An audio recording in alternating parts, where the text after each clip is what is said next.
Mañanas en Libertad, con Luis del Pino.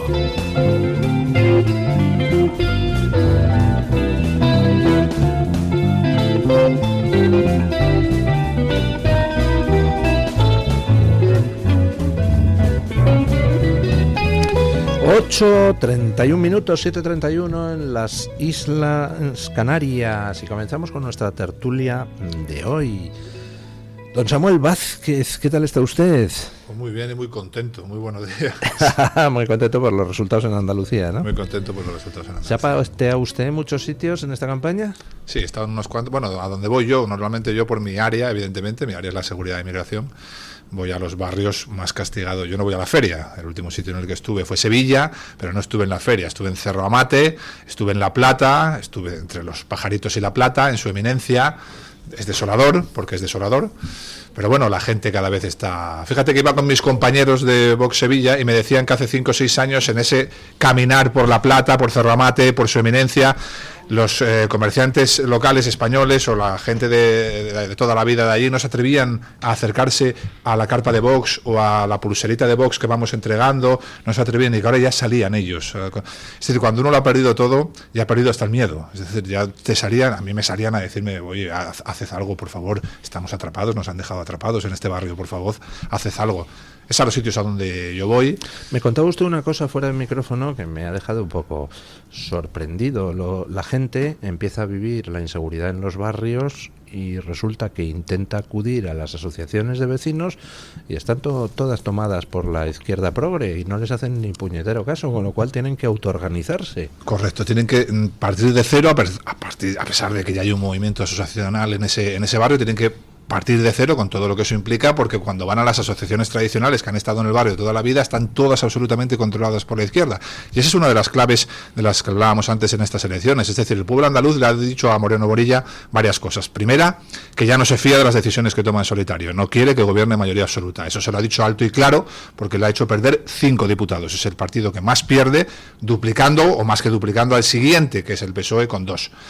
Y la siguiente es que era lo que nos faltaba ya, tenemos un partido nacionalista andaluz en Andalucía, que era lo que nos faltaba ya por ver y oír, ¿no? Y este partido está alimentado también por Juan Manuel Moreno Bonilla. Apostar al PP siempre apostar Bueno, te saludo a doña Lucía Echevarría. ¿Qué tal? Muy buenos días, doña Lucía. ¿Por qué dice usted que está alimentado por Juan Manuel Moreno? Pues muy sencillo, porque era un partido residual en las anteriores elecciones que por ley no tenía derecho a grupo propio, y fue Juan Manuel Moreno Bonilla el que en un gesto de el corazón así de ancho le dio un grupo propio, con todo lo que eso implica en términos económicos, tener un grupo propio con subvención parlamentaria, claro, que implica mucho eso, y ellos saben Hombre, claro, pero esa era una decisión estratégica bastante lógica, ¿no? Quiero decir... Pues le ha salido fatal. Vamos a ver. Para el PP puede, para los andaluces malísima. Maillo estaba con Podemos es veneno para la taquilla, y Maillo no tiene telegenia. Es triste que un candidato se mida por la telegenia, pero es así, ¿vale? Si se creaba un nuevo partido con una cara más amable, o se alentaba un nuevo partido con una cara más amable, sucedería lo que ya ha sucedido. Le comería los votos al PSOE. Ahora, la ley de Merton es esta de la ley de las consecuencias indeseadas, que así le ha salido, pero sobre el papel la estrategia era muy buena, y es cierto que este partido se ha llevado votos centrifugados del PSOE. Me recuerda aquella inteligente estrategia de François Mitterrand de dividir a la derecha francesa alimentando al Frente Nacional. Al final el Frente Nacional se comió al Partido Socialista, que es quien ha terminado de desaparecer. Vuelvo a decir que hay una ley, que es la ley de Merton, la ley de las consecuencias indeseadas, que te sirve para arreglarlo todo y decir, ¡ay! Es que se ha aplicado la ley de Merton. Pero una parte de lo que él quería ha funcionado, que es Adelante Andalucía ha absorbido voto del PSOE, y además ha eliminado a Podemos del tablero, vamos, poco menos. Porque cuando Teresa Rodríguez, recordáis que se peleó con Irene Montero por Twitter en una muy sonada, pues cualquier... este chico, José Ignacio se llama, que es la sombra de Teresa Rodríguez, representa todo lo que no es Podemos, así que se llevaban Podemos y el PSOE. Claro que iban a subir. Yo creo que su votante ni siquiera sabe que son andalucistas o nacionalistas, fíjate, te lo digo sin la menor ironía. Es decir, toda la campaña de este chico no ha sido basada en somos un partido andalucista, ha sido basada en sonreír viva Andalucía, hablamos desde las sonrisas, a un poco un discurso estilo Yolanda Díaz, muy amable, muy vacío, muy... Pero esa decisión estratégica de la que tú hablas... Sí. Nos lleva indefectiblemente a pensar en lo que el PP lleva 40 años en política aquí en España y todavía no ha entendido nada. Es decir, las decisiones no se pueden tomar siempre por estrategia política, pura estrategia política, porque probablemente si lo que tienes enfrente son gente que son en muchos casos monstruos, sin límites morales, dispuestos a todo, los tenemos en el gobierno metidos actualmente, pues ahí te venzan ellos en la estrategia política. Es decir, las decisiones se toman por principios y valores y se asumen las consecuencias de esas decisiones. Te voy a responder dos cosas. Uno, los grandes partidos son mega dinosaurios que al final las grandes corporaciones nunca funcionan bien, siempre las empresas pequeñas tienen mucho más margen de acción. Y dos, no sé si has visto la gira mundial que se ha hecho Iván Redondo hablando de su libro, que es que, bueno, ha sido fantástica. Pues si tú te lees el libro, él cuenta que se va a Badalona y que crea una estrategia para, creo que entonces ya era Albiol, y que él no estaba de acuerdo y que le repugnaba hacer esa estrategia, pero que él era asesor y la tenía que hacer. El libro es malísimo, perdón, bueno, no me quiero meter con él porque nunca quiero criticar los libros de otro, pero dejemos de lado su valor literario, ¿no? Sino como él tranquilamente y sin ningún recato ni pudor te dice que él es un asesor que diseña estrategias y que si tienen que ir contra sus valores morales lo hace, y en eso se ha convertido la política moderna. Al final son todo cálculos, estrategias. No te digo, estoy segura que tú defiendes que en tu partido no es así, lo cual me parece muy bien, pero los grandes partidos tienen unos asesores que al final son todos lo que le llama un spin doctors, le llama, pero spin doctors es el del partido y a mí siempre me sale witch doctor, ¿no? Que es como el hechicero. Y funcionan así los asesores de comunicación. Entonces, sobre el papel tenía que ser una idea buenísima.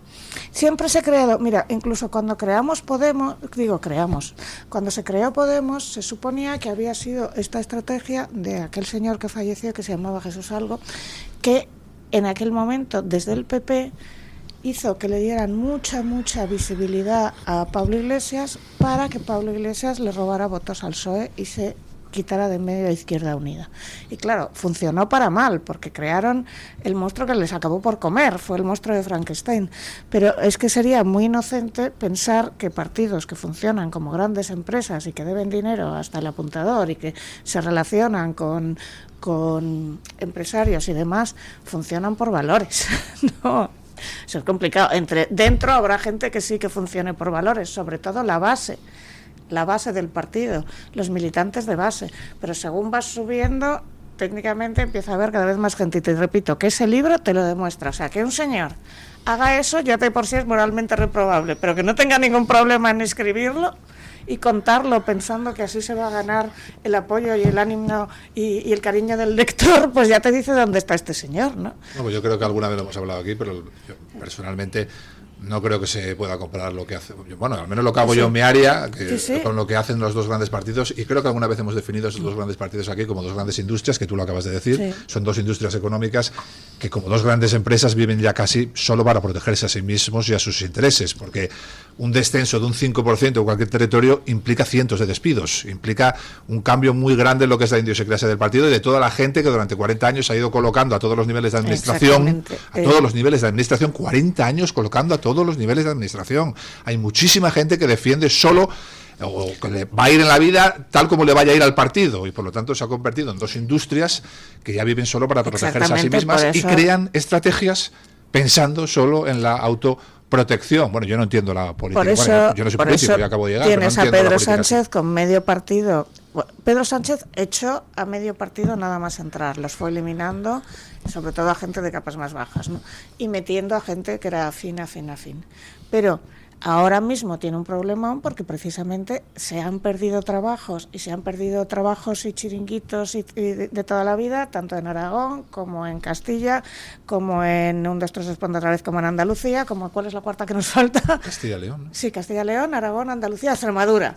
O sea, la cantidad de trabajos que se han perdido, claro, entonces hay un señor encastillado en su trono y en su torre, completamente convencido por gente como Iván Redondo, que le está diciendo, no, es que es su espejito, ¿no? Espejito, espejito, ¿quién es el más guapo? Y le dice Iván, no, tú vas a ganar las próximas generales, tú eres el más lindo. Es que Iván Redondo salió diciendo que estaba convencido de que la pérdida de la mayoría absoluta de Moreno probaba que Pedro podía ganar las próximas elecciones, ¿vale? Pues obviamente este señor ahora tiene un problema, que él está encastillado con su asesor, pero ahí hay gente pidiendo su cabeza porque se han perdido trabajos y trabajos y trabajos y trabajos y trabajos de gente que llevaba 40 años. No solo él o ella tenía un trabajo, sino que su hijo ya estaba con la mira de le voy a colocar, ¿no? Sí. Yo que vengo de Asturias, cuando se hace la reconversión, yo viví todas las huelgas mineras, yo soy hijo de minero, nieto de minero, sobrino de minero, y todas las huelgas fueron en mi plazoleta, es decir, los antidisturbios rompieron 2 veces el cristal de mi portal para subir por las escaleras, y cuando se produce la reconversión, que fue brutal, los socialistas dejaron aquello como un solar, minería, Altos Hornos, siderurgia, Sidesa, Unosa, todo lo que había allí, las 4 fábricas que dejaron para compensar, pues fueron 4, prácticamente todo el que trabajaba en ellas era precisamente porque tenía mano con el PSOE o con la UGT, y si no tenías mano con el PSOE o con la UGT, era imposible. Yo recuerdo a mi madre aquello de decir, mira, a mí no me gusta ir a la casa del pueblo, porque en cuanto entras en la casa del pueblo, todo el mundo te mira como búhos, como diciendo, ¿qué quiere esta? ¿Qué viene a pedir esta? ¿No?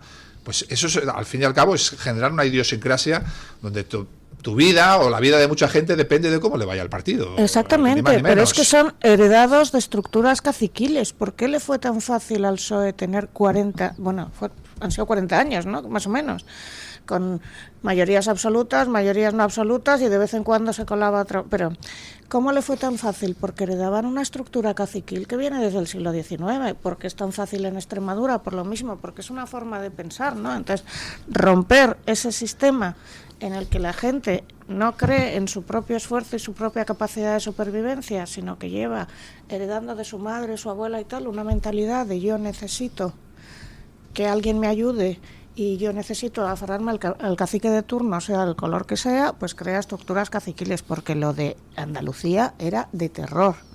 Es decir, en aquella época no tuvieras un juicio en Andalucía, porque si no eras del partido lo ibas a perder, y es así.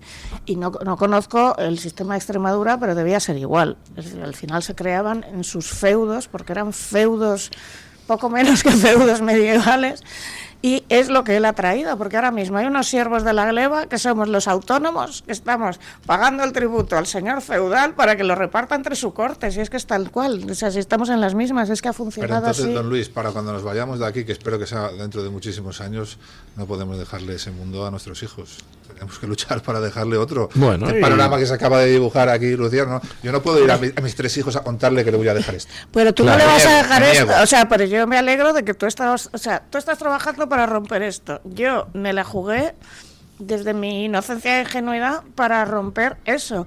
Claro que yo creo que va a haber un cambio, lo estoy viendo. Ahora, el próximo que venga, lo que se va a encontrar, es decir, cuando este señor se vaya, que yo tengo la confianza total de que se va a ir, y es más, de que se está buscando su salida ya en la Organización Mundial de la Salud, con ayuda de China. ¿Por qué te crees que están viajando todos a China ahora? Porque se ven el final y quieren un carguito donde les toque. Pues cuando este señor se vaya, lo que se va a encontrar el que venga, sea quien sea, es la ruina. O sea, se va a encontrar unas cuentas, unas arcas del Estado vaciadas y vete a saber lo que va a haber ahí dentro. Por no hablar de que las pymes destrozadas, un país autónomo, un país sin tejido empresarial, un país arrasado por el delirio de no solo este señor, porque siempre dije, no era solo este señor, era toda la corte de golfos apandadores que tenía por debajo y que sigue teniendo.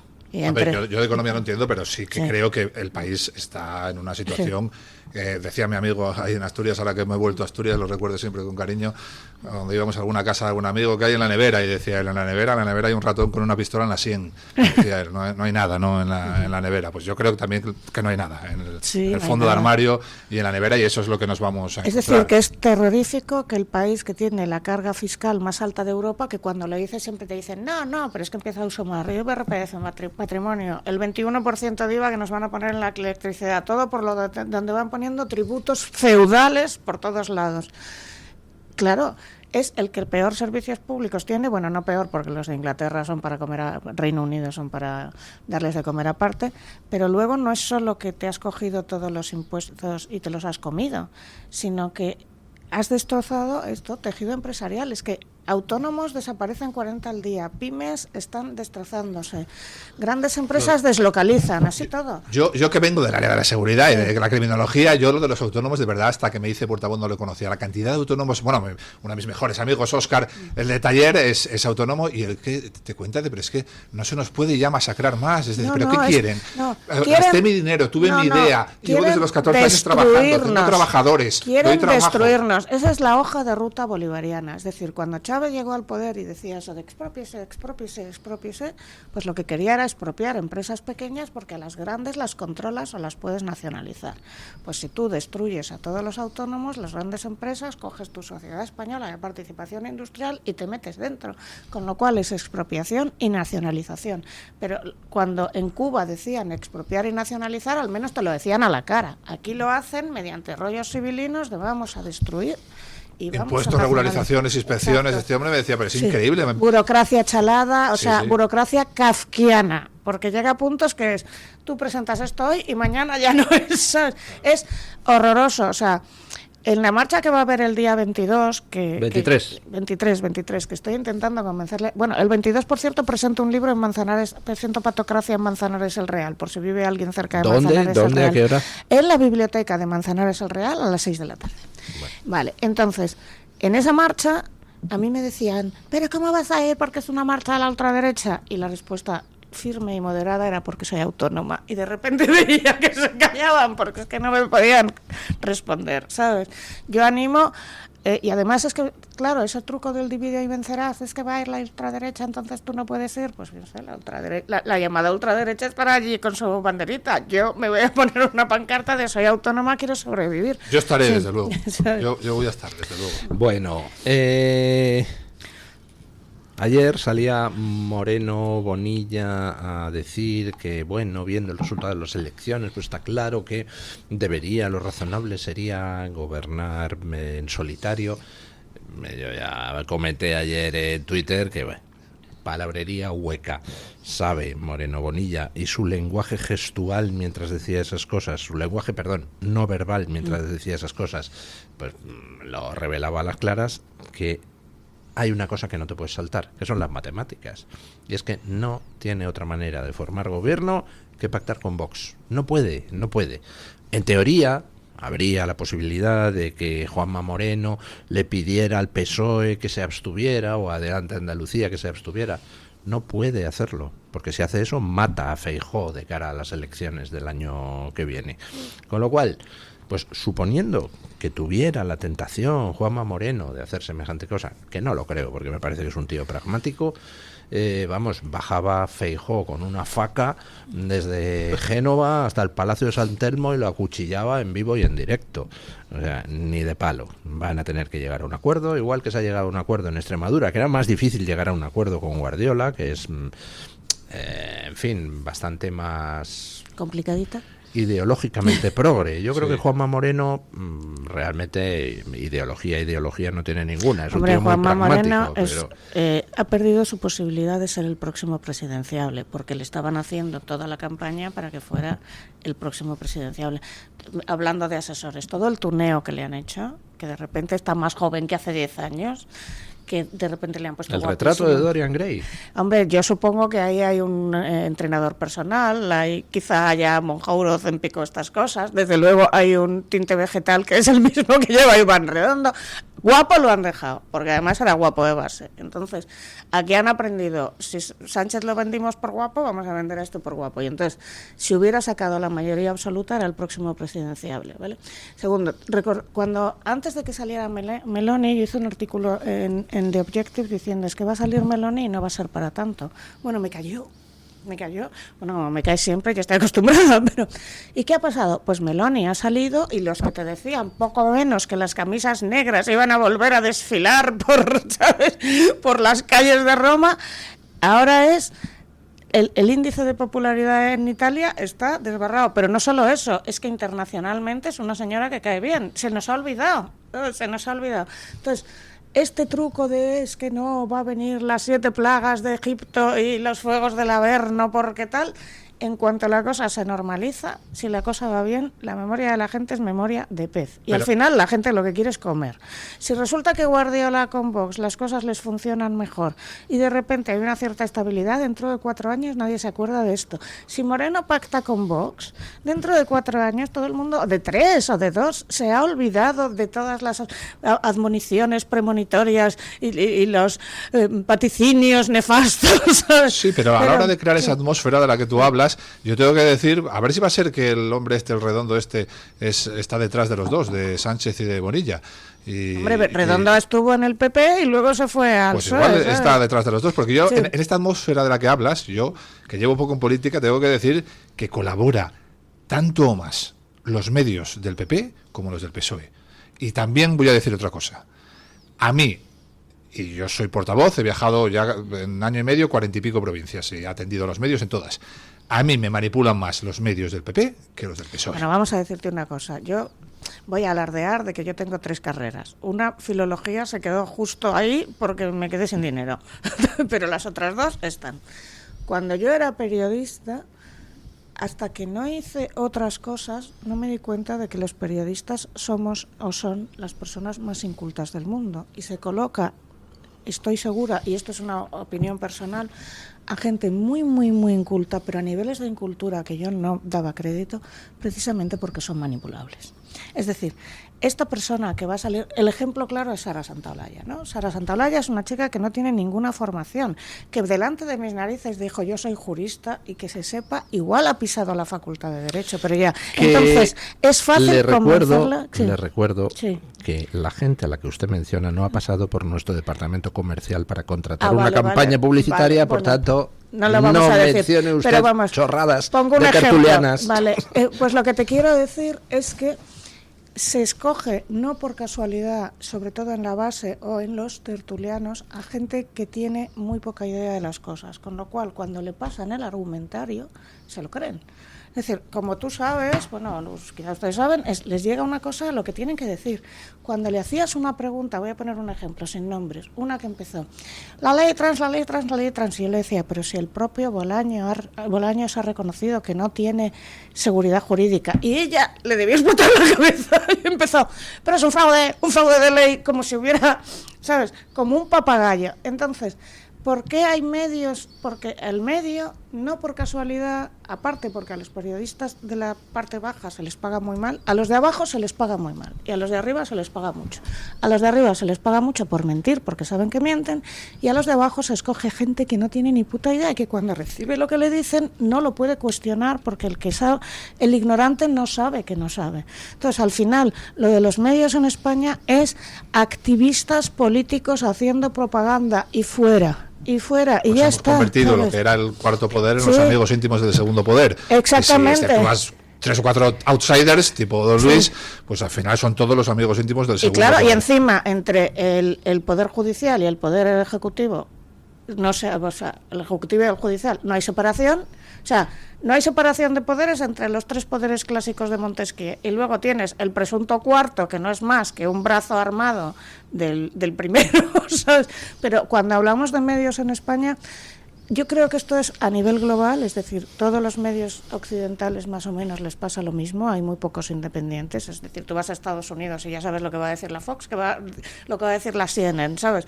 Pero en España es mucho más cantoso todavía, o sea, nadie se puede fiar de una información periodística últimamente. O sea, tú tienes que estar cotejando todo el rato datos porque te la pueden colar facilísimamente cualquiera, pero encima el que lo ha publicado también se lo han colado a él. Porque cuando un periodista escribe sobre datos económicos o sobre datos de no sé qué, no tiene ni formación económica, ni formación en derecho, ni formación entre lo que tiene que hablar. Yo lo veo muchísimo cuando hacen artículos de neurociencia que venden mucho. Y voy mirando y digo, claro, le ha tocado a la típica becaria de turno que no tiene ni idea y no sabe diferenciar dopaminérgica de piramidal, ¿vale? Pues lo mismo, eso pasa al otro lado. Y al final, es el dueño del asunto el que controla, pero simplemente les van pasando argumentarios y ellos lo reproducen. Claro, yo eso lo veo en mi área mucho, además me duele porque una de las grandes batallas nuestras, quizá por las que nos quisieron quitar de en medio, fue por revelar lo que era el sistema estadístico de la criminalidad, que lo falsario que era ese sistema, y yo lo veo siempre. Ahora hay 2 equipos de información sincronizada, yo los llamo equipo de información sincronizada 1 tigres y 2 leones, pero que al fin y al cabo reciben, como dices tú, es un copia y pega. Es decir, yo veo la nota que hace el Ministerio del Interior, la nota informativa se dice, ¿no? Lo que se manda a los medios, ¿no? Que hace la nota de prensa, se dice, ¿verdad? Que hace el Ministerio del Interior, y ellos en sus medios, en los 2, replican el copia y pega. Es decir, la delincuencia baja en la provincia de Sevilla. Sí. Según datos del Ministerio del Interior, un 0,9. Sí. Pero hombre, tú no sabes ir a esos datos y ver que han subido los homicidios, las agresiones sexuales, las reyertas con apuñalamientos. Exacto. Y solo han bajado los hurtos, y por lo tanto el índice probablemente no esté definiendo la realidad criminal de Sevilla, sea un constructo político para proteger los discursos políticos, los discursos de poder. No sabes como periodista hacer eso. Ir al balance que está en el propio Ministerio del Interior y que es público, y decir, me están vendiendo una nota de prensa que dice baja la delincuencia en Sevilla, y ese es el titular. Desciende, según los datos del Ministerio del Interior, un 1,2 con respecto al año pasado. Vete a los datos. Exacto. Y dices, homicidios suben, agresiones sexuales con penetración suben, reyertas multitudinarias suben, bajan los hurtos. Tienes que preguntarle al tipo que te ha dado la nota de prensa cómo es posible que el balance dé negativo. Si todos los delitos violentos suben, nadie se hace esa pregunta. Exacto. Todo el mundo hace el copia y pega de la nota de prensa del Ministerio del Interior, y todos en Sevilla, que no escuchen a don Luis del Pino o no vean las redes sociales y me escuchen a mí, se creen que Sevilla es una ciudad segura. Exacto. Mira, el otro día... Voy a hacer remate, como te dije a su eminencia, a la perla, ¿cómo se llama? Los pajaritos. Y la gente está atrapada en un mundo del que no saben salir. Los pisos no los pueden vender, valen 4 duros. Si quieren ir al barrio donde ellos quieren ir, valen 10 veces más. Se han quedado atrapados en el piso que un día fue de sus padres, no pueden casi ni salir de casa. En su eminencia, que es una calle larguísima de Sevilla, de un barrio obrero, con tradición obrera, a partir de las 5 de la tarde, el 90% de los negocios, sobre todo los que están gestionados por mujeres, cierran. No se atreven a partir de las 5 de la tarde a abrir por la cantidad de violencia que hay, los robos que sufren. Y yo he hablado con los comerciantes, con peluqueros, con carniceros, ya no te digo nada si el negocio lo gestiona 1 o 2 mujeres, 2 hermanas, por ejemplo. Dicen, a partir de las 5 de la tarde nosotros tenemos que cerrar y dejar de vender. Y ese es el mundo al que les hemos abocado, mientras la rueda de prensa, la nota de prensa del Ministerio del Interior, que replican todos los equipos de información sincronizada, dice que la delincuencia en Sevilla baja. Mira, hacemos una pausa publicitaria y seguimos. Te voy a poner un ejemplo. Tu voz, tu libertad, tu radio. Radio Libertad. Un propósito es algo que nos mueve a superarnos. Hace más de 120 años empezamos el nuestro, impulsar la investigación para cuidar la salud de las personas. Pero hay retos que nos exigen una nueva forma de investigar. Nace el Centro de Investigación, donde la inmunología da forma al futuro. Caixa Research Institute, Fundación La Caixa, creer para transformar. Si tú también piensas que España está viniéndose abajo y si tú también piensas que hay que empezar de nuevo, reiniciarla, tienes que venir el martes 19 de mayo a las 7:30 de la tarde en el Club de Amigos a la presentación de mi último libro, que se llama precisamente así, Reiniciar España. ¿Quieres acompañarnos? Pues nada más sencillo, llama por teléfono al 916162464, 916162464 o manda un correo a clubdeamigos@clubdeamigos.org. Luis del Pino, Alba Vila, Javier Horcajo y José Javier Esparza son Radio Libertad. ¿Grasa localizada o flacidez que no se va? La doctora Margarita Esteban, referente en medicina estética en Bilbao, llega a Madrid con Endolift, el tratamiento de remodelación corporal sin liposucción ni quirófano. Mejora tus piernas, brazos, abdomen o glúteos en una sola sesión y sin posoperatorio. Infórmate en la clínica Sandra Oliveira, en la calle Antonio Maura 7, o llama al 689-707-317. 689-707-317. Margarita Esteban, tu clínica de confianza, profesional y segura. ¿Sabes que hay 30.000 muertes en España por infartos? ¿Sabes que por cada minuto transcurrido las posibilidades de sobrevivir disminuyen en un 10%? ¿Y sabes que una ambulancia de media tarda en llegar a nuestra casa entre 10 y 12 minutos, produciéndose 3 de cada 4 infartos en nuestro hogar? Por todo esto, nace el proyecto Protege tu Vida. Tu hogar cardioprotegido con el mejor desfibrilador y de fácil uso. Ponlo en tu casa. Pide información al teléfono 900-730-061. Recuerda el desfibrilador que salva una vida. Infórmate. 900-730-061. Está harto de que le hagan esperar al teléfono, de que no le expliquen las ventajas de la contratación en sus seguros. Ahora puede contar con Incos. Le damos un trato personalizado y le ofrecemos un ahorro en sus seguros. Así que no espere más y llame a Incos al 91 032 69 47.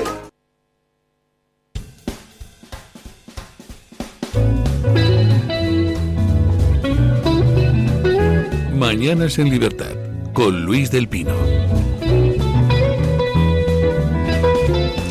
Por curiosidad me he ido a ver qué resultados electorales ha habido en el distrito que mencionaba antes don Samuel Vázquez, de Sevilla, en el distrito de Cerro Amate.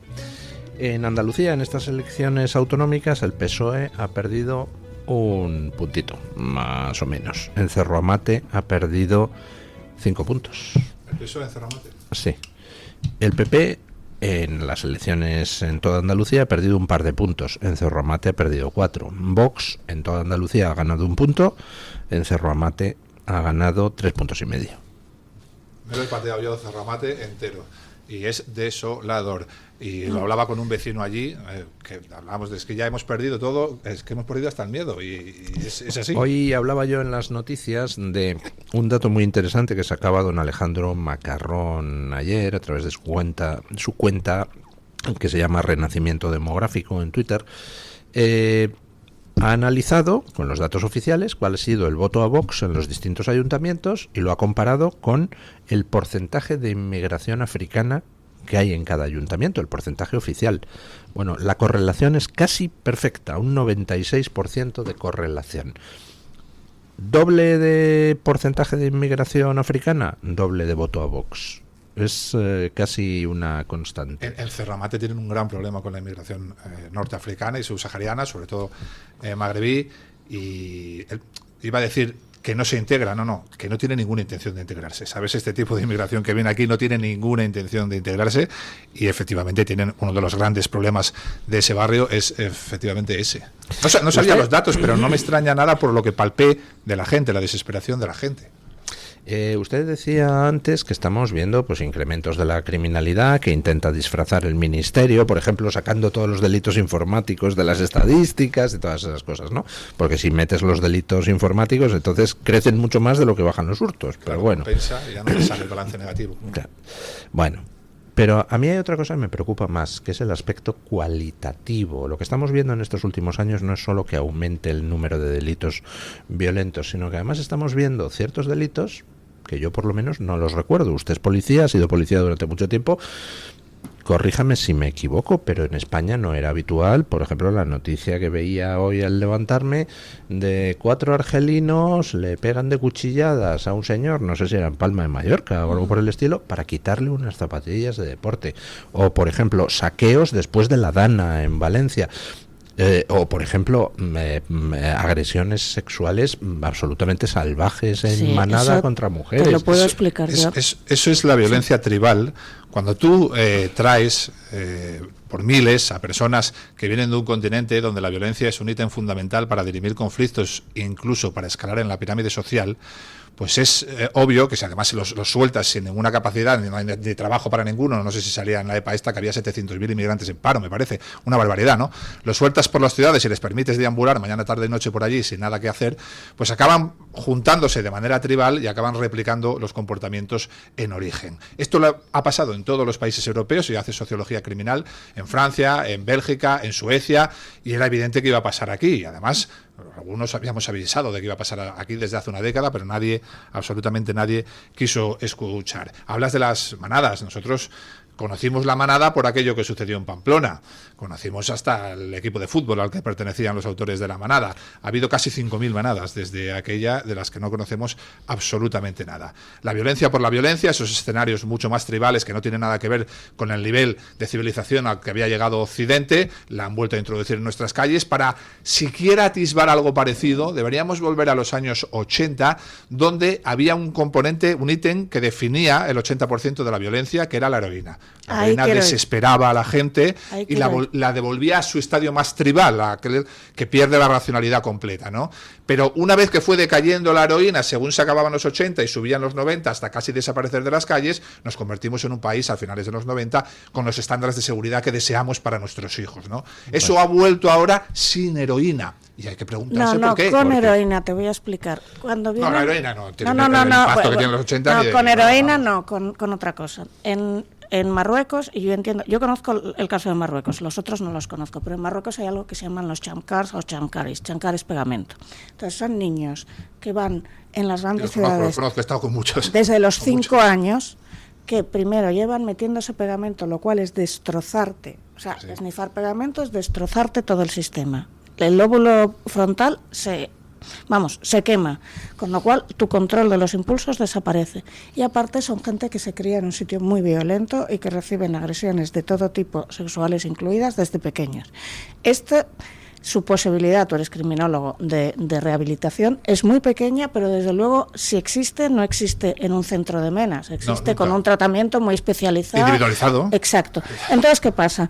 Que desde el Madján, repetamos lo que digo siempre, Mohamed es millonario, ¿no? Lo siguiente, está en la lista Forbes de los más ricos del mundo. Pues en lugar de decir, creo aquí centros para esta gente y apoyo a mi gente, ¿qué hace? Los manda para afuera. Entonces lo que estamos recibiendo no es solo cuestiones tribales, es cuestiones de personas que tienen problemas neurológicos muy graves y problemas con la violencia muy graves que encima se juntan entre sí, con lo cual se refuerza ese comportamiento. Tenemos noticia de última hora. Zapatero imputado por blanqueo en la Audiencia Nacional.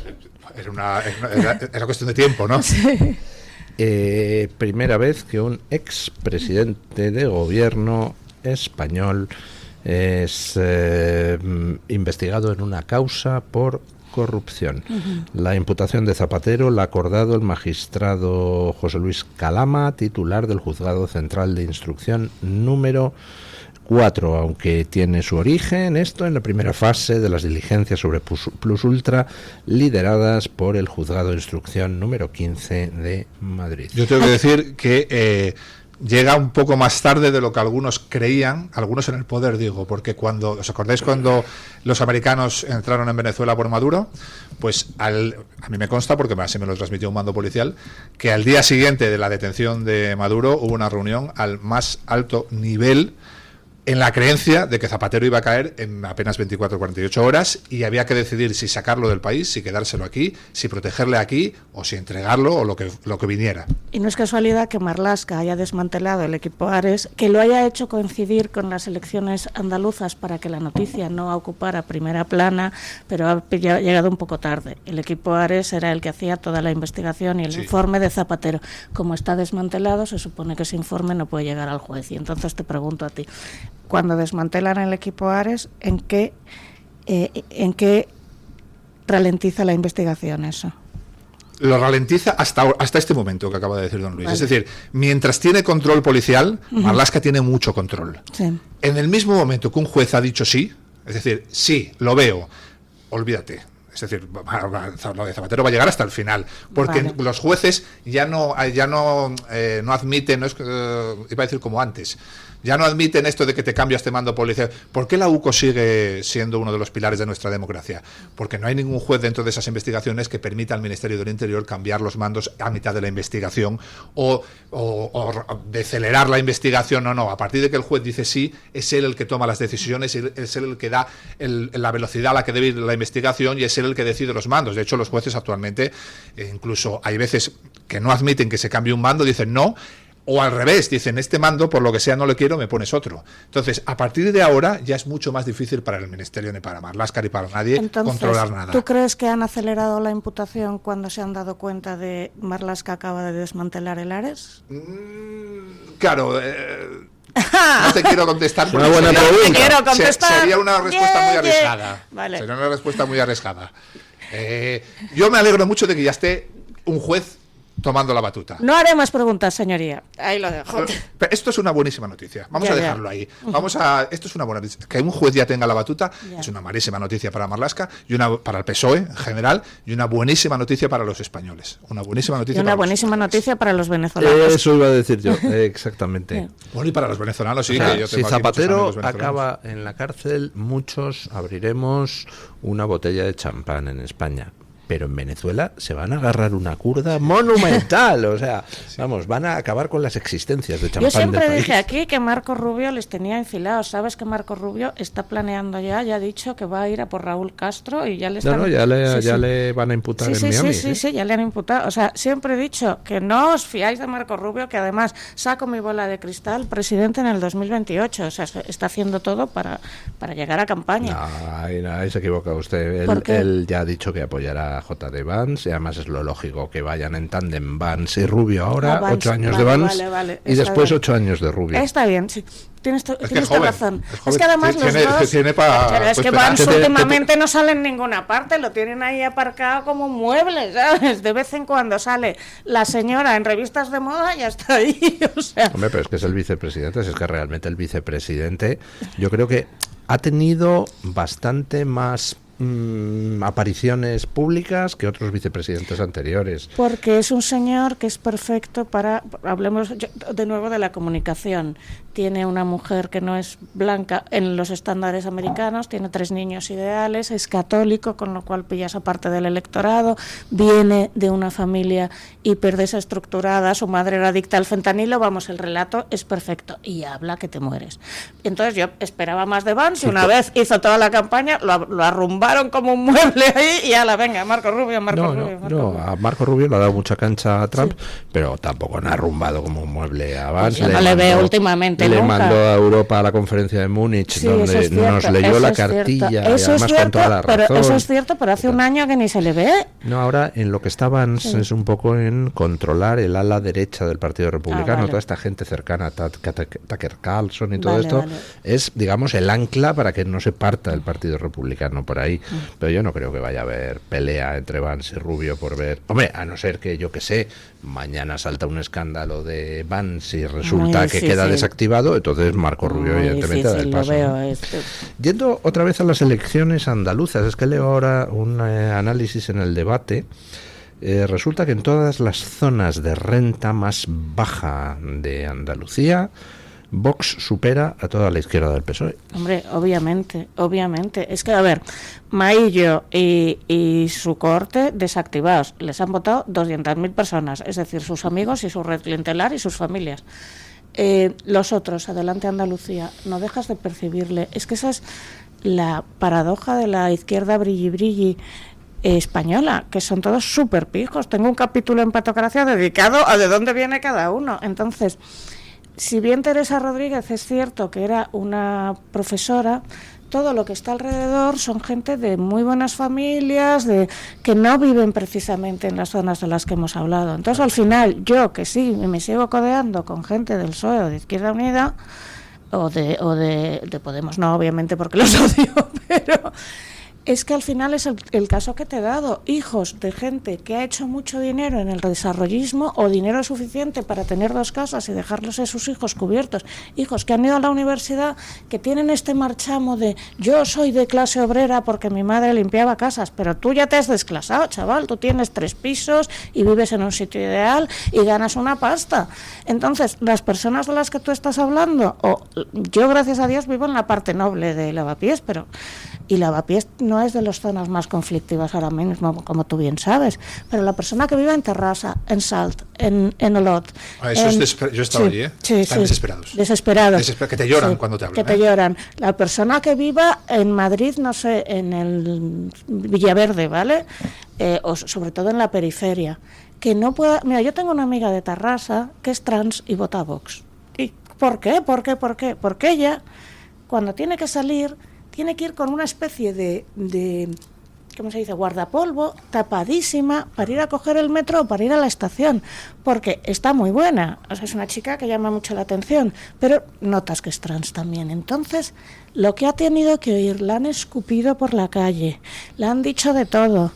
Pues, pero ese modelo del que tú hablas, nosotros hicimos mucha sociología criminal en Francia, estudiando lo que pasaba en Francia, y es exactamente lo mismo de Francia de hace 25 o 30 años, es decir, el joven que baja a la banlieue a empezar en aquel momento a escuchar el rap argelino emergente y todas estas cosas, ¿no?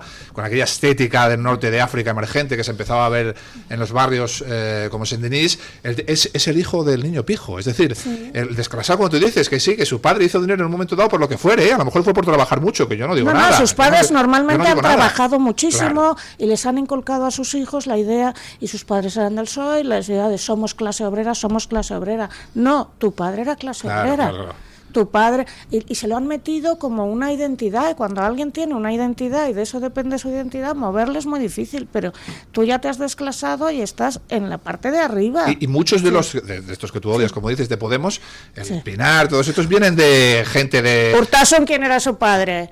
Mónica García. ¿Quién era su padre? El presidente del, no sé si era Banco Sabadell o BBVA. ¡Hombre! Hostia, y que cobraba un pastón y que ahora está consejero y tiene no sé cuántas empresas, y Urtasun se educó en el liceo francés y luego hizo diplomacia, hombre. Y descansa en Galicia, venía su tío a buscarla a la salida del instituto, la llevaba a Londres. Mónica García, porque tiene una concesión en Camorritos. ¿Cómo eran las concesiones en Camorritos? Las daba Franco a dedo. Mónica García tiene un pedazo de casoplón en Camorritos, precioso, pues yo lo he visto, la envidia me corro, y eso solo te lo puede andar si eras cercano al franquismo, y así todos, que vas viendo uno por uno, y no se salva ni uno.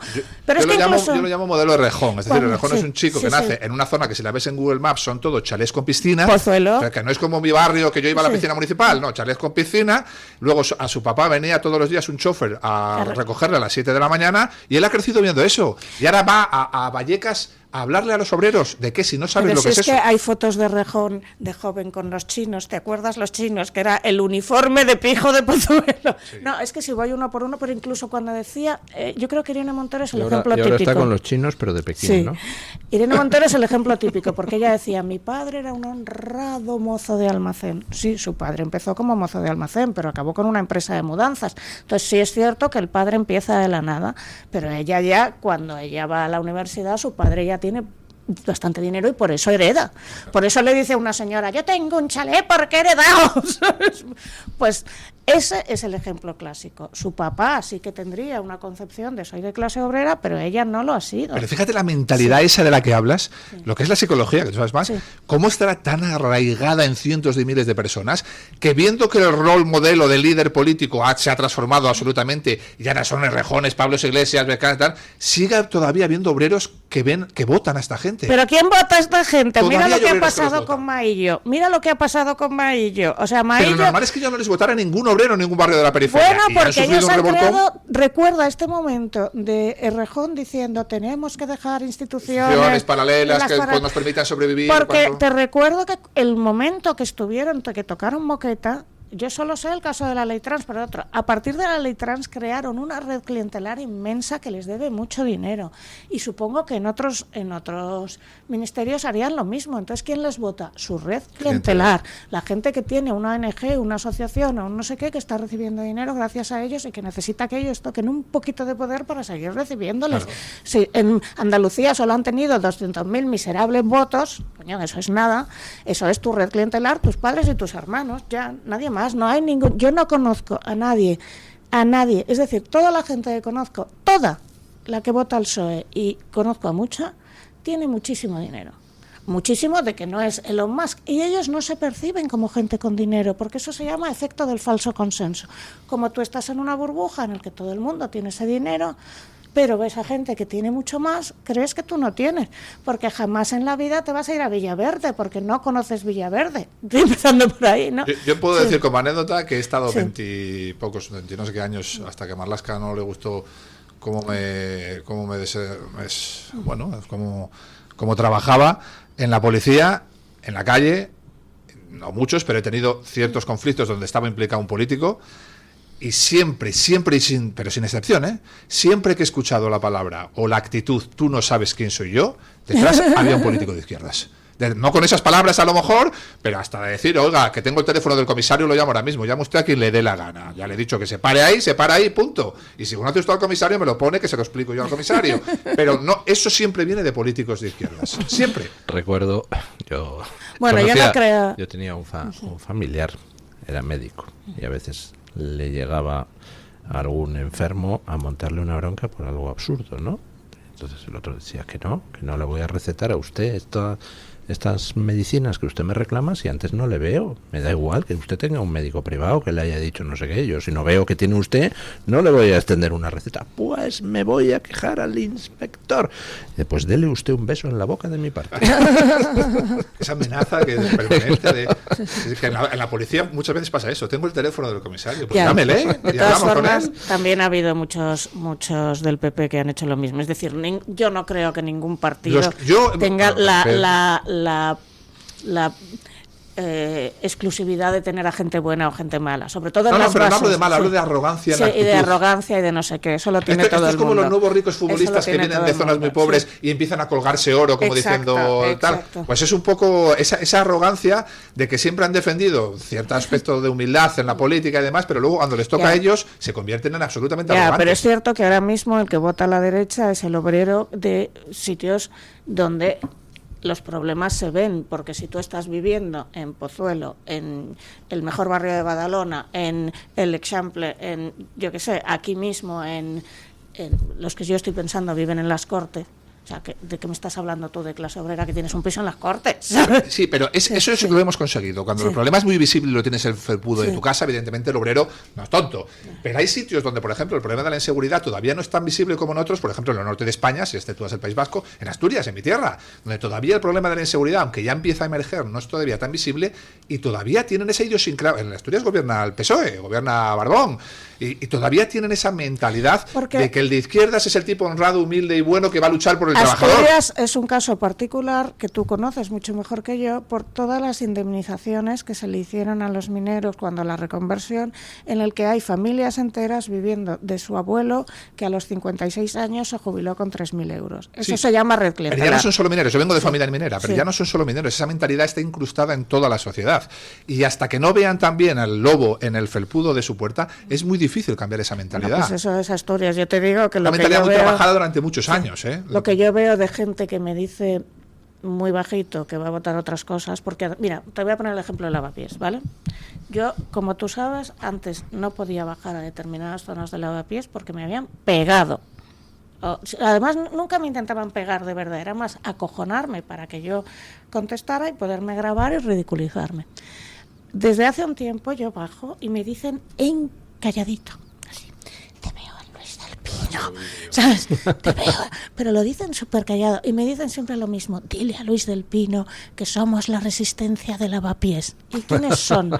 Los comerciantes. Sí, porque luego hay otra gente que es la vieja guardia de la izquierda, que son gente que está jubilada con unas jubilaciones increíbles porque estaban trabajando pues en una fábrica, en no sé qué, y se olvidan de que lo que ellos han ganado en una fábrica ahora no lo gana nadie. Pero todos los comerciantes de Lavapiés se están cambiando de bando por la desesperación. Pero es que incluso bares que antes eran lo más... yo odio la palabra progre porque el progreso no es eso, pero narcoizquierda brilli, o sea, todo más Madrid no sé qué, ahora en petit comité vienen a mí y me dicen, uno que además es el último que te esperaba, rapado, pelo blanco platino, todo pendientes, no sé qué, ha cambiado, yo le he visto cambiar en 8 años, así. ¿Sabes? No, si cuando ven el lobo cambia. Claro. Pero yo tengo una anécdota en Canarias de que un comerciante de estos que dices tú, me imagino que desesperado ya, vino, no, vamos a decir ni el nombre de la política ni de nadie. Bueno, es que si no digo el nombre de la política no pierde todo el chiste. Pero bueno, me dijo, yo soy familia de Menganita Pérez. De Menganita, que es una... Dice, pero que sepas que te voto a ti. La cena de Navidad estoy ahí con ella, pero que sepas que te voto a ti. Claro, la desesperación es la desesperación. Claro, es que yo veo a un montón de gente, autónomos, que dicen voy a votar a Vox sin creerme nada, pero como son los únicos, al menos, que se han atrevido a decir vamos a hacer algo, y lo han dicho en voz alta, dice yo no me creo nada de lo demás, pero tengo que comer. Es que la gente no entiende que llega un momento que votas por desesperación, porque estuve en una bronca en el que uno gay le decía, pero los derechos, y el otro casi se matan, le respondía, pero qué derechos, che, me estás quitando la comida de la boca por tus derechos que no sé ni cuáles son, casi se matan. Pero claro, es verdad, o sea, cuando la gente se ve que su supervivencia, y eso es lo que nos está pasando a los autónomos, que su supervivencia está en juego, ahí ya que le hables de derechos y derechos que ha sido siempre, o sea, ellos tienen dos argumentarios. Uno, viene la malvada ultraderecha, que es que viene el lobo, y entonces hay que recordar Pedro y el lobo, o sea, el cuento se llamaba no por casualidad Pedro y el lobo, y que al final esto no va a funcionar, y lo siguiente es los derechos, vas a perder tus derechos. Yo voy a perder mis derechos, si no, ¿cómo? Mi hija va a perder sus derechos si su madre no puede trabajar. No, que se lo digan a los homosexuales que han visto cómo cada vez son más frecuentes las palizas por parte de inmigrantes magrebíes. Por eso te digo que yo tengo... Mira, yo voy a romper una lanza en favor de los marroquíes. Yo te recuerdo que yo en Marruecos tengo amigos, etcétera. Pero es que lo que manda aquí Mohamed, o sea, el problema es Mohamed y su Madjen, que manda a lo peor de que la casa. No es porque que por ser marroquí tú seas... por supuesto que no. Aquí hay muchísimos inmigrantes marroquíes que son bellísimas personas. Claro, pero esto lo tenemos que dejar claro también. Claro. Pero que lo que te manda aquí es a una escoria que él ha creado, porque él con todo el dinero que tiene no ha creado un tejido de asistencial para ayudar a estos niños, y entonces son niños que están desde los 6 años en la calle y que para los 18 son irrecuperables. Pues esto hay que decir que la culpa es del señor rey de Marruecos y de su Madjen, de su corte, que van expoliando a su pueblo en un sistema feudal, y luego cuando tienen una escoria, una purria que no pueden manejar, que han creado ellos mismos, nos las mandan a nosotros. Y también aquí nos podríamos meter, pero no es el tema del tema de hoy, en por qué Pedro Sánchez tiene que hacerle tantos favores a este señor y a su corte feudal. Pausa publicitaria y seguimos. Vale. Tu voz, tu libertad, tu radio. Radio Libertad. Un propósito es algo que nos mueve a superarnos. Hace más de 120 años empezamos el nuestro, impulsar la investigación para cuidar la salud de las personas. Pero hay retos que nos exigen una nueva forma de investigar. Nace el Centro de Investigación, donde la inmunología da forma al futuro. Caixa Research Institute, Fundación La Caixa, creer para transformar. La doctora Iradier, especialista del Instituto de Microcirugía Ocular, IMO, Grupo Miranza en Madrid, utiliza el tratamiento más eficaz para la enfermedad del ojo seco con la nueva tecnología de luz pulsada óptima IPL. Con centenares de pacientes tratados y excelentes resultados, la doctora Iradier es referente en España de esta innovación oftalmológica. Doctora Iradier en IMO, Grupo Miranza. Teléfono 910-783-783. Calle Valle de Pinares Llanos 3, Mirasierra, Madrid. Radio Libertad, más cerca de ti. Todos los seres padecemos a lo largo del año algún tipo de dolencias más o menos graves. Gripe, contracciones musculares, alergias. El cerebro es un órgano que lo regula todo, y también nuestro entorno influye en su comportamiento. Tristeza, insomnio, obsesiones. La psiquiatría no quita los problemas, pero ayuda a mantener una actitud más real y positiva. Sin estigmas, acuda al psiquiatra. Es un consejo del Hospital Psiquiátrico San Francisco de Asís y de la Comunidad Terapéutica San Antonio de Málaga. ¿Quiere anunciarse en la radio y no sabe por dónde empezar?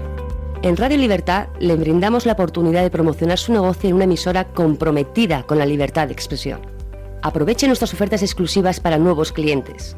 Además, si aún no tiene su anuncio preparado, no se preocupe, nosotros lo creamos por usted. Contáctenos hoy mismo a través de publicidad@radiolibertad.es o llámenos al 91 732 4895. No lo piense más. Anúnciese en Radio Libertad. La libertad en tu radio.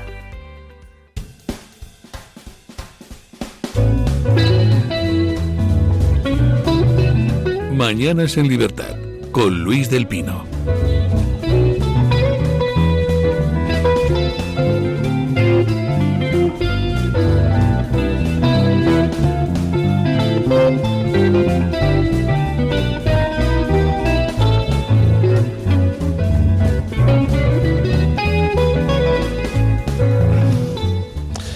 Bueno, 9:30 minutos, 8:30 en las Islas Canarias, y hablamos un poquito de Venezuela, porque en Venezuela ayer me comentaba un oyente, es que la cosa, en fin, parece que no progresa.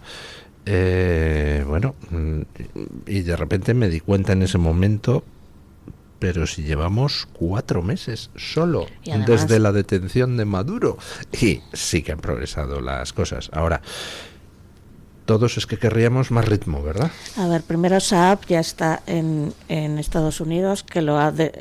Era el testaferro de Maduro, sí, para esta entenderlo. a la que no se le puede llamar mona, pero es una terrorista, la organizadora de un elemento de tortura que es el SEBIN, y además una traidora, porque lo ha delatado esta. Entonces, ahora, yo estoy prácticamente segura de que en menos de 2 años y quizá 1 año ya va a haber elecciones. Desde 20 Venezuela se está llamando a gente que está aquí para que se vayan preparando para volver, y se está agilizando que vuelvan.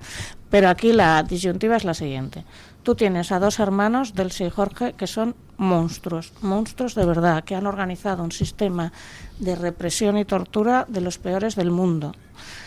Y la disyuntiva es, pactamos con esta señora se va de rositas al paraíso tropical designado con un dinero que tiene guardado, pero nos facilita la democracia y hace una transición si nosotros pactamos,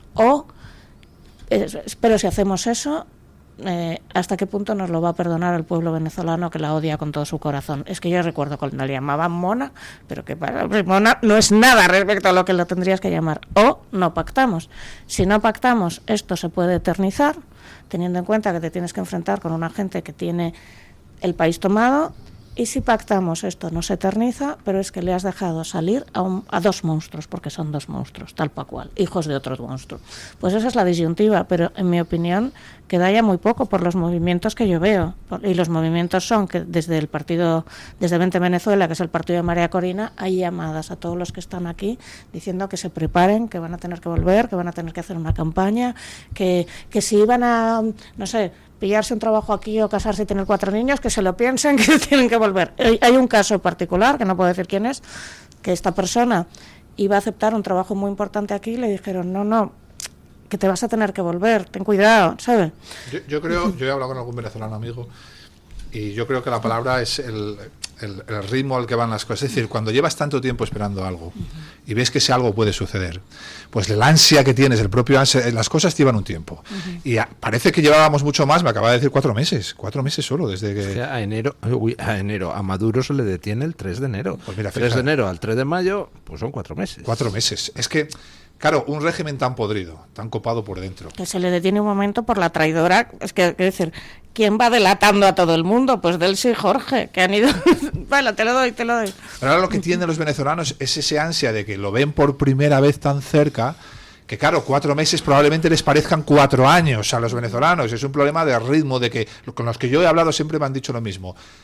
Una frase que tienen, va bien, pero ojalá fuera un poco más rápido. Va bien, pero ojalá fuera un poco más rápido. Pero te enfrentas a una maquinaria destructiva que además, que es capaz de morir matando. Es decir, no tiene ningún amor a su país. No le va a dejar tan fácil. Si tú haces un movimiento demasiado agresivo, esta gente quema Caracas directamente. Y están armados hasta los dientes y además es que no es un ejército al uso o unas fuerzas policiales defensivas al uso. Hay un montón de sicarios, que ellos funcionaban siempre con sicarios, y había incluso gente que vivía en la cárcel, salía para hacer lo que tenía que salir y volvía, y en la cárcel vivía a cuerpo de rey.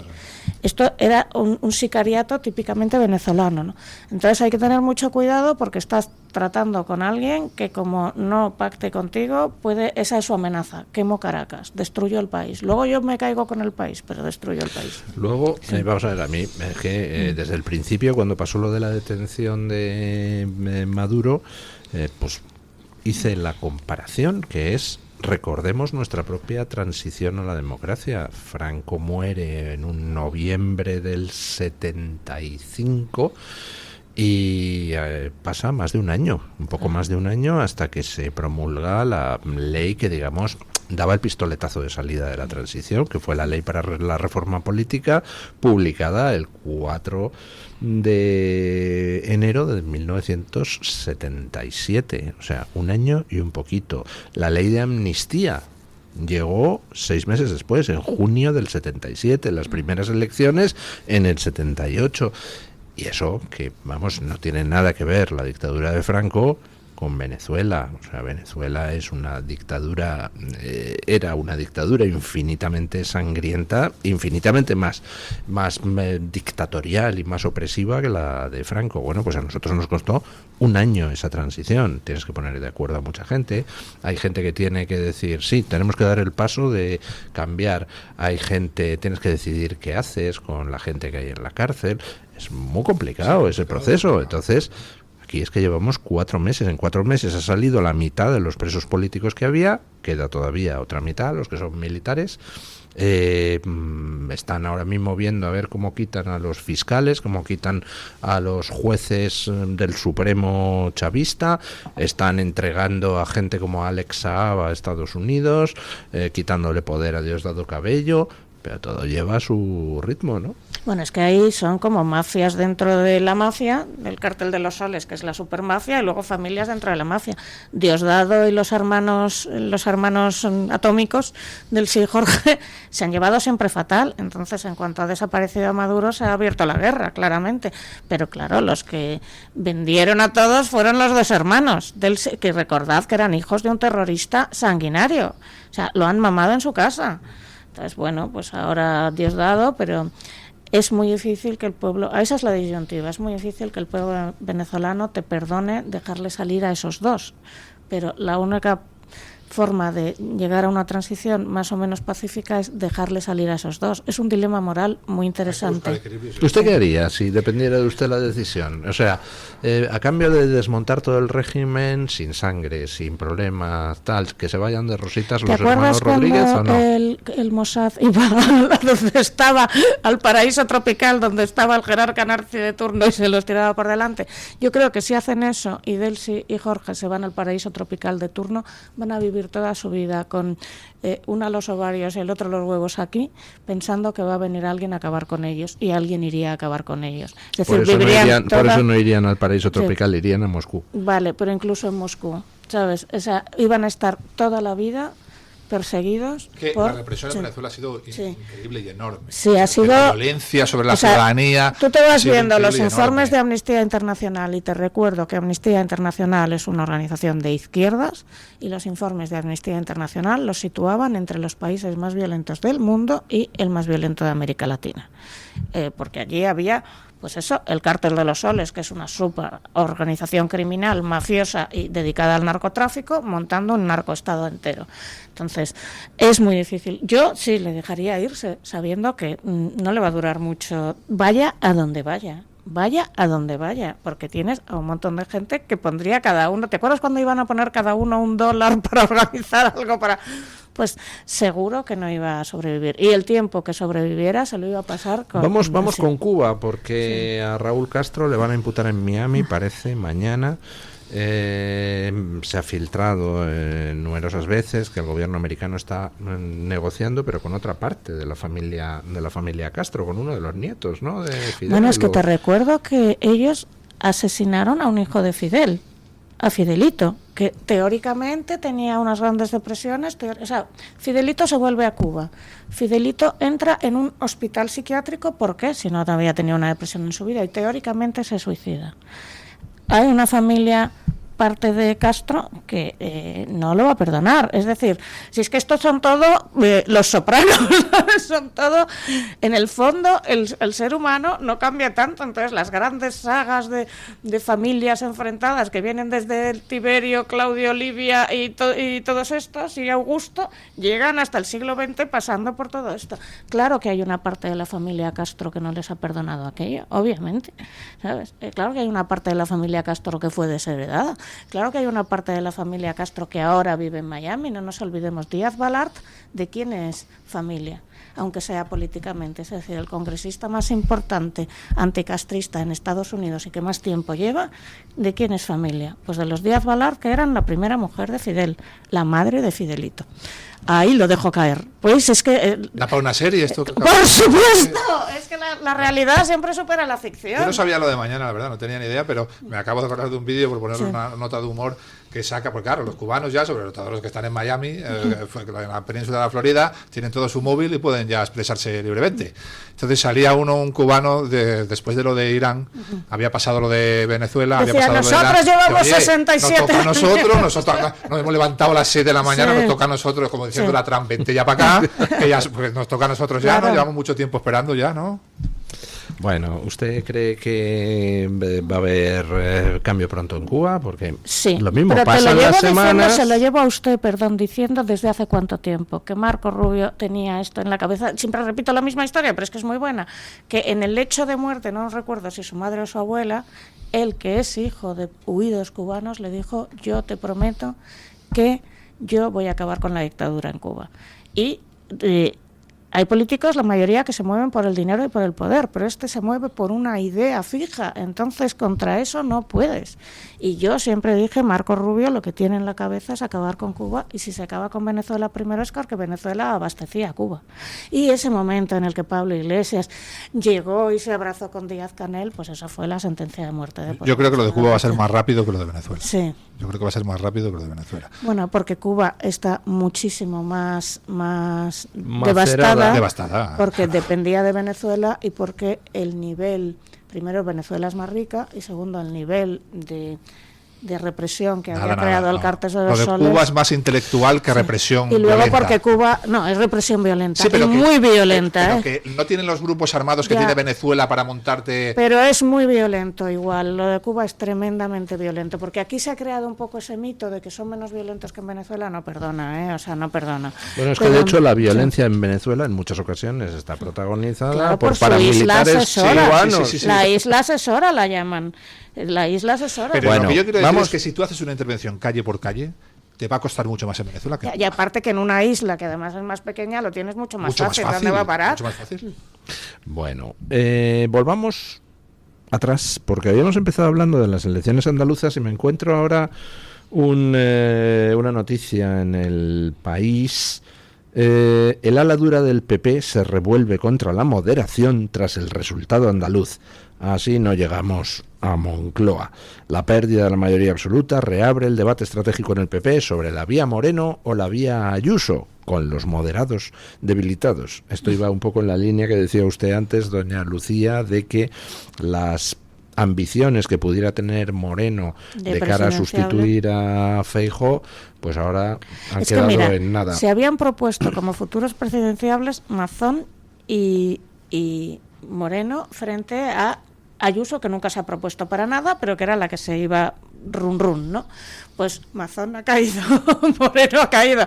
Es que esta señora es kriptonita, es que a esta señora la viene Dios a ver, es que de momento cada persona, mira, piensa, Casado, Pablo Iglesias cuando se presentó contra ella, Pedro Sánchez, que fue empezar contra ella e irle todo mal, ahora Moreno, Mazón, parece que tiene...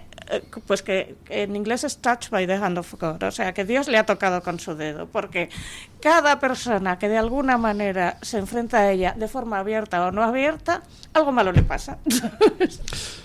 De todas maneras, yo tengo... Ayuso es la aladura del Partido Popular. Sí, apaga y vámonos. Apaga y vámonos. Si Ayuso es la aladura, estamos a manos de los peores en el peor momento. Esa no puede ser la aladura. Es decir, lo que tenemos enfrente es un monstruo. Hay que entender que no tienen límites morales, no tienen límites éticos, están dispuestos a cualquier cosa, pero lo hacen a plena luz del día. El fin de este grupo de investigación del que acabas de hablar lo han hecho a plena luz del día. Sí, lo han hecho coincidir con las elecciones para que no sea portada, pero no se han escondido. Pero mira, esto es como... El fin de Locón no se escondieron. ¿Por qué llegó Elon Musk tan lejos? Porque empezó con empresas muy pequeñitas que él podía controlar. Entonces, esto se ve muy claramente en las tecnológicas de Silicon Valley. ¿Por qué subió Elon Musk contra IBM, por ejemplo?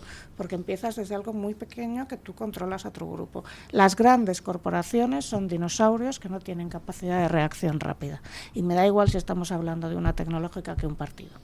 Que tienes que mover a mucha gente con muchos intereses y la reacción no es rápida.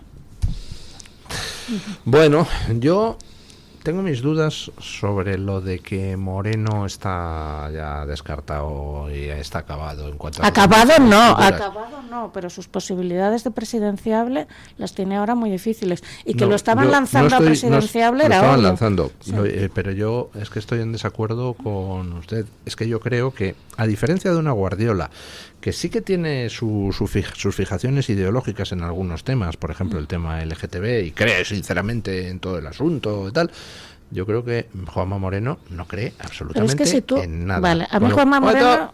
Me encanta hablar cuando usted me interrumpe. Vale. Entonces, Juanma Moreno yo creo que no cree absolutamente en nada. Él se ha creado un personaje. Yo soy aquí el moderado, el centrista, el dialogante, el no sé qué, el institucional, frente a estos pesados de Vox, que son muy extremistas y no tienen el corazón así de ancho, pero es un personaje. Entonces, si ahora Juanma Moreno ve que le cierran las puertas de sus ambiciones futuras el tema de la pérdida de la mayoría absoluta en Andalucía, es precisamente capaz de meter la marcha atrás y decir, pues es intolerable este nivel de inmigración masiva, y se fuma un puro. Pero le voy a preguntar una cosa, don Luis, sin que mire en Google, ¿en qué está licenciado Juanma Moreno? En protocolo, hizo un curso de protocolo. Relaciones públicas, pues eso, no es alguien que sea... que hiciera sociología o derecho o políticas o la carrera típica para ir a políticas.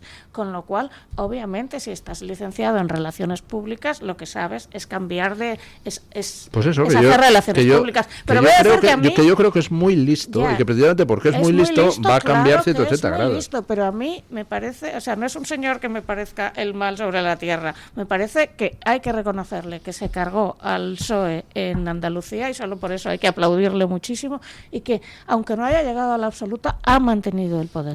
Pues igual, pero Moreno tiene en su debe algunas cosas, como por ejemplo él contribuyó como Guardiola y como Feijóo a que hayamos tenido que soportar a Sánchez otra vez 4 años, porque él, con sus críticas a Vox, igual que las de Guardiola, fue el que abrió la línea de centrar el tiro el PP contra Vox en lugar de contra Sánchez, y por eso tenemos bueno, ahora a yo Sánchez. Siempre he pensado que hemos aguantado a Sánchez porque hubo, en mi opinión, no tengo pruebas, pero tengo indicios vehementes, hubo un pucherazo brutal. Pero más allá de eso, en relación a Andalucía, lo que has dicho de Andalucía, hay que recordar a todo el mundo que en Andalucía el fin del socialismo no llega con el PP. Es decir, el PP estuvo años diciéndonos que no se podía dividir el voto en la derecha porque entonces perpetuaríamos el socialismo, y a pesar de que llegaron a ganar elecciones, no me acuerdo el político andaluz del PP, Arenas no consiguió gobernar. Se consigue gobernar cuando hay un partido como Vox, que en aquel momento había 3, porque también estaba Ciudadanos, si recordáis, que luego desapareció, pero cuando hay 3 partidos en bloque se logra acabar con el PSOE. Es decir, nunca el PP logró acabar con el PSOE en Andalucía en solitario, a pesar de que siempre nos intentó convencer de que si no votabas al PP era un voto inútil que va a ir al PSOE. No, cuando dejaron de votar al PP y aparecieron otras opciones como Vox, acabamos con la dictadura socialista en Andalucía, que era una dictadura, aunque no fuera formalmente autocracia. Bueno, yo es que creo que en estas elecciones, si Vox ha conseguido tanto, pese a un candidato que en principio no es nada carismático, es decir, no es este Moreno que es tan simpático, que es tan guapo, que tal, y es una cosa... señor, no es feo, pero no es fácil. ¿Quién es nuestro? Manolo. Gavira es... Manolo es 1000 veces más guapo que Moreno. Vale, lo que sea, pero si tú piensas en términos comunicativos, al que le ves es a Moreno, casi nadie recuerda el nombre de Manuel Gavira menos yo, etcétera, etcétera. Y encima tiene el error de las gafas, porque no hay que llevar gafas de pasta, que yo las llevo, pero yo no soy candidata. Hay que llevar gafas muy claras como llevaban los otros. Pues eso es un detalle. Es por lo de la prioridad nacional. ¿Por qué? Porque cualquier persona que ahora mismo tienen hijos y que tiene que ir a una guardería y que gana ella 1.500 euros y él 1.200 y ve que pierde la beca de guardería. El otro día me decía una chica muy cabreada, es que encima se la lleva a alguien que no trabaja, cuando yo sí estoy trabajando, y ve que pierde la beca de comedor, o ve lo que va pasando, o ve que no tiene ninguna posibilidad de aspirar a vivienda de protección oficial, y ve que la vulnerabilidad, que en principio era una cosa lógica, que hay que ayudar al vulnerable, se ha convertido en una compra de votos. Esto que dicen, lo de prioridad nacional suena fascista, le suena lógico. Entonces, el lema prioridad nacional para mí ha sido un acierto tan grande, porque va a captar precisamente a estas personas que tú dices de este barrio, porque todos los demás no saben y no conocen el problema de las personas que viven en Eso estos lo dije barrios. yo cuando salió el tema de la prioridad nacional, que se lanzaron PP y PSOE en la tumba abierta contra el tema.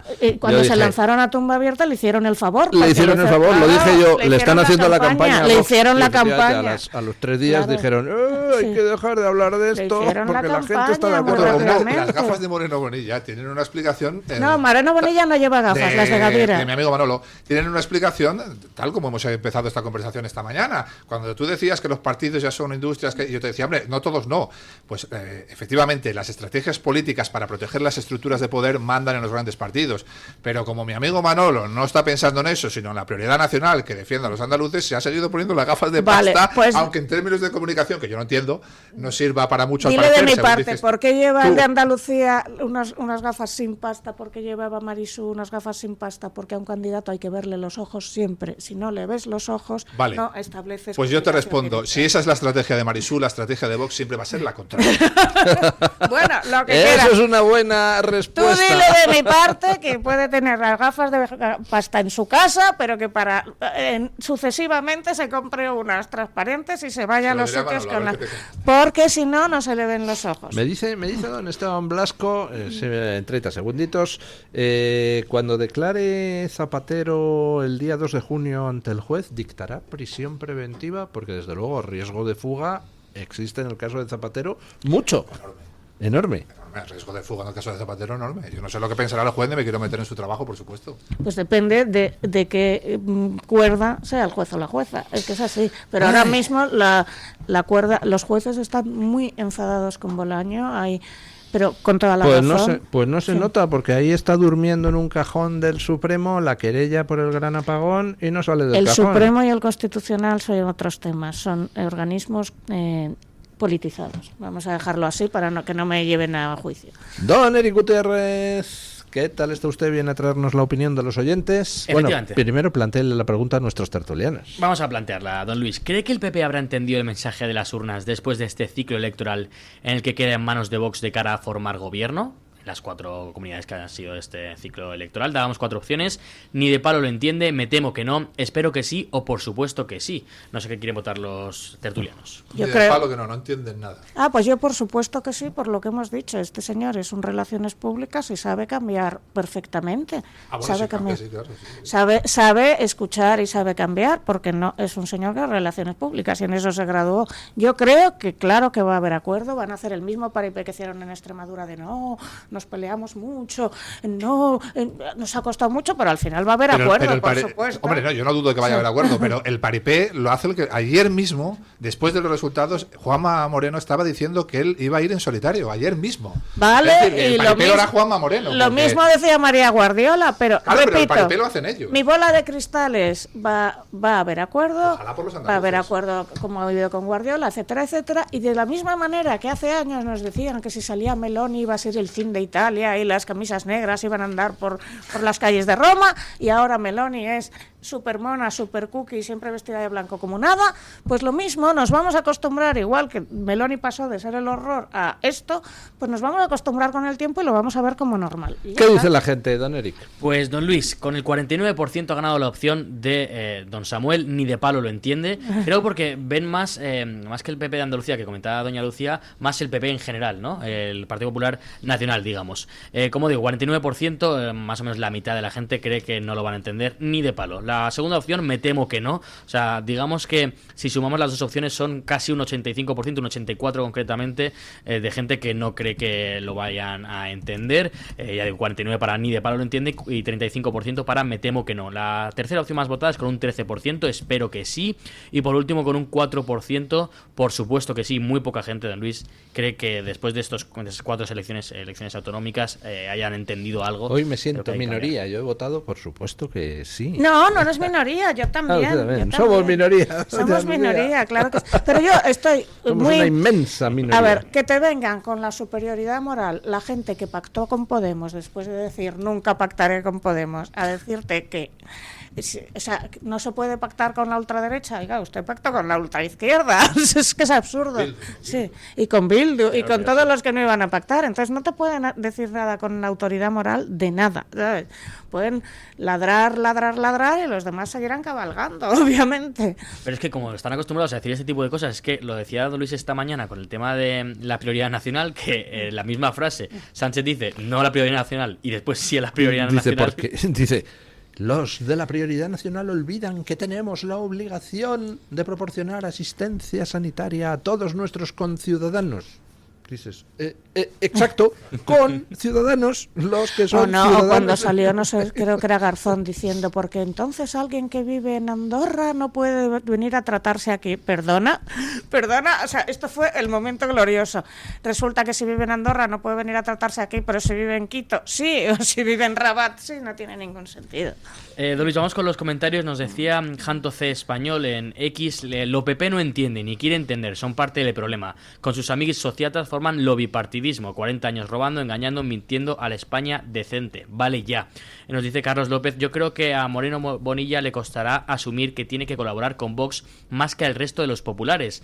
Representan la rama más globalista del PP y la política actual va de eso, de patriotas que se enfrentan a los globalistas. No está aquí de acuerdo con usted, don Luis, que cree usted que no tiene nada que ver con la ideología Juanma Moreno Bonilla. Pues aquí don Carlos cree que sí, que no va a ser más difícil por eso, porque la ideología le tira un poquito al presidente andaluz.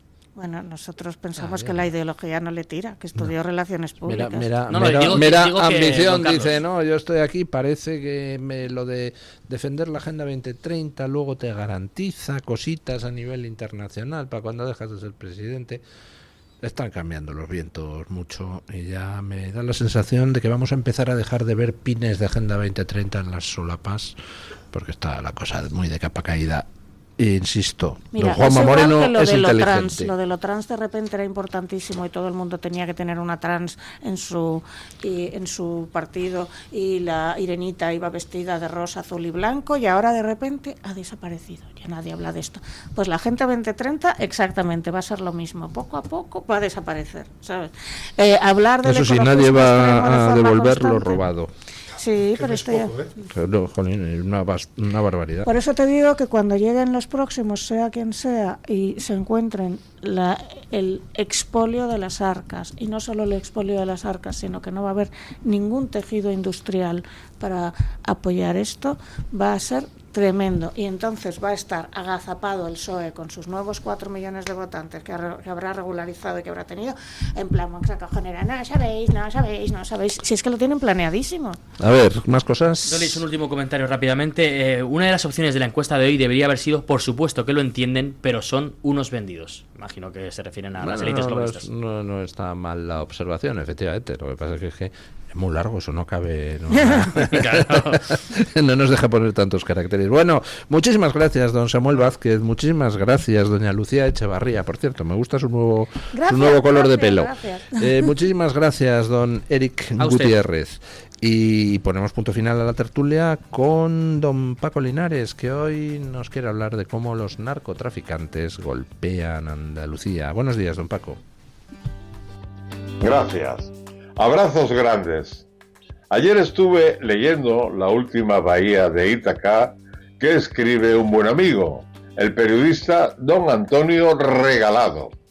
Sinceramente me hizo profundizar en lo terrible que es la droga, por 2 motivos. Primero, por el daño terrible que produce en las personas. Y segundo, por lo difícil que es erradicar su tráfico. Un tráfico que genera billones con B de burro a estos cárteles criminales. Los narcos mueven billones de dólares y euros, bancos y economías. Corrompen por las buenas o por las malas a policías, periodistas, jueces y a gobiernos enteros. Controlan ruta, puertos, fronteras, utilizan armamento militar y superan a las fuerzas nacionales. Generan violencia. México, Venezuela, Colombia, Bolivia, Francia, Bélgica, Holanda, España, y dictan las normas. El miedo ha creado una ley del silencio y la delación forma parte del código ético de estas mafias, que además se pagan estas delaciones con la muerte. Es la mayor amenaza de nuestro tiempo para las democracias y para la libertad. Los golpes a las bandas organizadas en el Caribe y en el Pacífico han desplazado sus actividades al Sahel. Andalucía es su tierra prometida. Hay dos soluciones. La primera, advertir sobre los terribles efectos de su consumo. Y segundo, valorar y darle medios y autoridad a las fuerzas del orden para que nos protejan con eficacia de esa terrible lacra. Para empezar, modernizar a la Guardia Civil y declarar su profesión de altísimo riesgo. Mañana más y mejor. Punto final.